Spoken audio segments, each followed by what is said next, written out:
is waaroor die party gaan, en jy kan gaan kyk na die missie van die party, jy moet gaan kyk na die credo van die party, wat presies sê ons, waarvoor staan ons, want dit is waarin ons werk. En nou praat ons oor die stadsraad van PISA. Ek hoop dat in 2029, dit mag nie baie ver klink van nou af, dis oor 3 jaar, ek hoop dat ons teen 2029 die regering in hierdie land kan oorneem.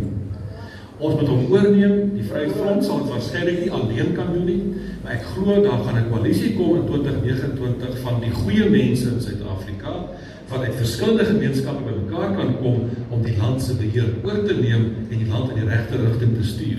En deel van daardie oorname gaan wees om ook die ideale van die Vryheidsfront Plus en van ons mense deel te maak van die oplossing vir Suid-Afrika. Dis 2029. Maar hoe kom ons by 2029? Ons het reeds begin en ons begin vandag hier en jy mag dink ek gaan 'n kandidaat wees in 'n wijk in Pretoria en dit is nou seker verby, dit is waaroor dit hier gaan. Dit gaan nie daaroor. Wat jy of sy gaan doen in hierdie proses is jy help 'n fundament gooi op pad na vryheid toe na 2029 wat ons op pad gaan stap en een ding gaan lei in 'n kausale verband na die volgende. Wat bedoel ek daarmee? Ek bedoel ons moet so goed doen in hierdie verkiesing wat nou kom.